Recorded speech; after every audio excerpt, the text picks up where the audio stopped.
What was that? Wings lose 6-5 to the Philadelphia Flyers somehow. How are the Flyers this bad? And how are they contending for a playoff spot? How are the Wings this bad? We all know why the Wings are bad, because we're being coached by chimpanzees. This was such a weird game for both teams. Part of me wants to be really happy because of how we came back from a 5-1 deficit. But the other part of me is like, well, but they still gave up the 5-1 deficit, and they still lost the game. That was a weird one. I'm just gonna have to run through it because there were so many goals. Wings look flat and uninspired to start.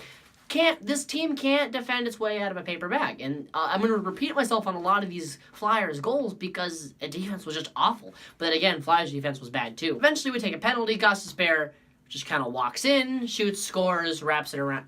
Shoots, scores. It's hard to shot a shot from the Ghost Bear. You'd like someone to be harder on him, but it was a penalty kill. What can you do?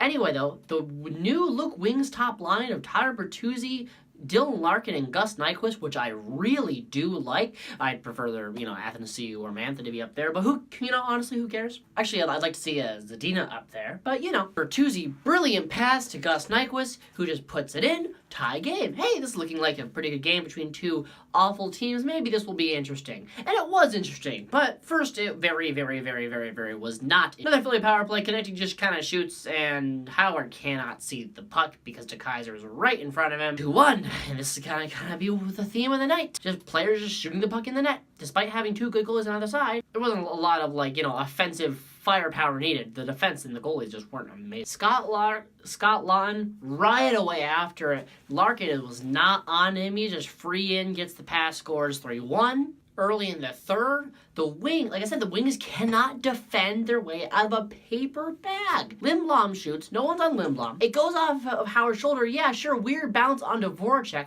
but Kronwall was on Voracek. He's just weak on him, and Voracek can just kind of put it in. The guy who looks like Gritty getting his goal. 4-1. Flyers just allowed to walk in and shoot. Nolan Patrick picks up loose change. 5-1. And man, this would have been such a different video had the rest of the third period not happened, because I would have had full rights to scream and rip this team into every single billion piece, use every single line I used before.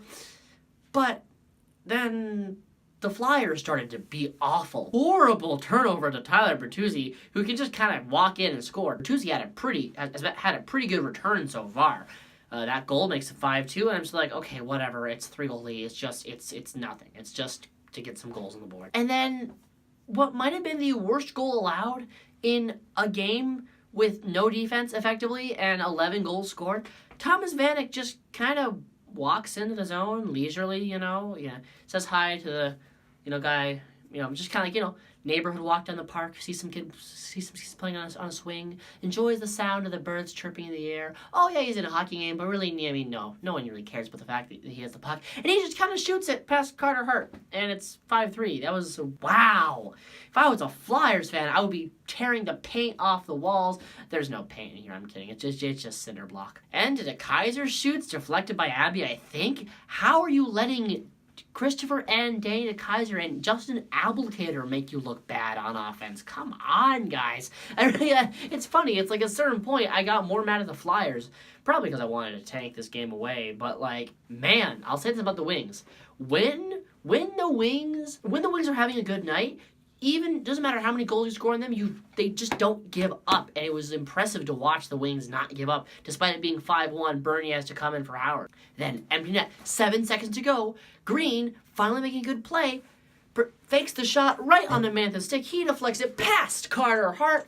Tie game. This could be heroic. This could be a season turnarounder. I mean, no, we're not going to make the playoffs, of course, but, this could be just a burst of optimism. And of course, bad defense. Travis Connecting gets the puck, wraps it around in overtime, and that's the game. Well, that was a weird one.